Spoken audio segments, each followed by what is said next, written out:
3টালৈকে complete কৰিবই লাগিব আৰু বাবা কাপোৰ চাপোৰ পিন্ধাব আছে। নমস্কাৰ, মোৰ নাম জয়ন্ত বৰা। আপোনালোকে চাই আছে JB আছাম ব্লগ। আজি হ'ল শুক্ৰবাৰ আৰু আজি 3:48 পৰা শাওনমা ষ্টাৰ্ট হ'ব। এতিয়া আমাৰ যোনটো ঘৰত শিৱ মন্দিৰটো আছে, শিৱ মন্দিৰটো ভাবিছোঁ আজি ৰংটো কৰি দিওঁ। আমি প্ৰত্যেক বছৰ ৰং কৰোঁ, এইবছৰ ৰং কৰিবলৈ ভাবিছোঁ। তো বলক ভিডিঅ'টো আজি আৰম্ভ কৰোঁ।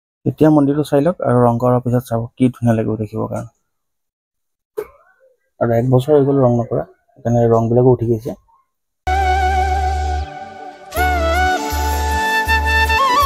প্ৰথমতে গণেশৰ জেগাটো ৰং কৰি লওঁ।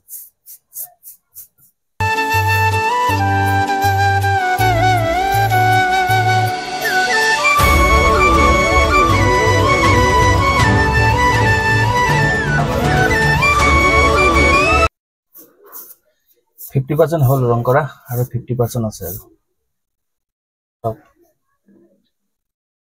ইমান গৰম নহয়, ৰং কৰি কৰি অৱস্থা বেয়া হৈ গৈছে আৰু অলপ আছে আৰু হৈ গ'ল। আৰু এতিয়া বাবাক কাপোৰটো পিন্ধাই লওঁ আৰু 3টা বজাৰ আগতে বাবাক কাপোৰটো পিন্ধাব লাগিব। 3টা বজাৰ পিছত বাবাক চুব নোৱাৰোঁ আৰু শাওনমা যেতিয়া সোমাই যাব সেইকাৰণে বাবাক কাপোৰটো পিন্ধাই লওঁ।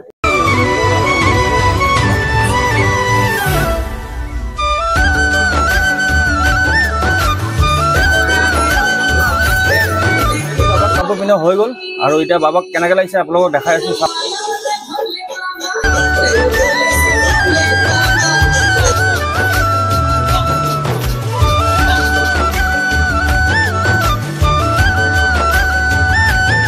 মহাকাল বাবাকো কাপোৰ পিন্ধালোঁ, কেনেকৈ লাগিছে চাওকচোন এবাৰ। গাটো ধুওঁ আৰু 10 মিনিট আছে শাওন সোমাবৰ কাৰণে। আহি পেলাই বাবাক পানীটো গা ধুই আহিলোঁ আৰু এতিয়া বাবাক পানীটো ঢালিলোঁ আৰু চাকি গছো জ্বলাওঁ।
ফাইনেলি বাবাক পূজা দিয়া হৈ গ'ল আৰু কেনেকৈ লাগিল আপোনালোকে কমেণ্টত জনাব।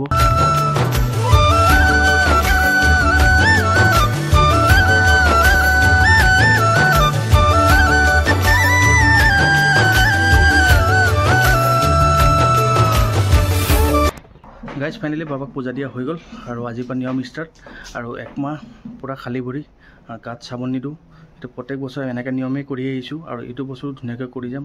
এইখিনি বাবাই শক্তি দিয়াৰ কাৰণে আমি কৰিব পাৰোঁ আৰু আমাৰ ঘৰত আজিৰ পৰা পূৰা নিৰামিষ 1 মাহ। তো আজিৰ ভিডিঅ'টো ইমানতে সামৰিলোঁ। নেক্সট এটা ভিডিঅ'ত লগ পাম। যদি ভিডিঅ'টো চাই ভাল পালে লাইক এটা কমেণ্ট এটা কৰিব, চেনেলটো ছাবস্ক্ৰাইব কৰি দিব। আজিলৈ আহিছোঁ, জয় শ্ৰী মহাকাল। আৰু দেওবাৰে ৰাতি আমি ক'ত যাম আপুনি নেক্সট এটা ভিডিঅ'ত আপোনালোকক জনাম। আজিলৈ আহিছোঁ, হৰ হৰ মহাদেৱ।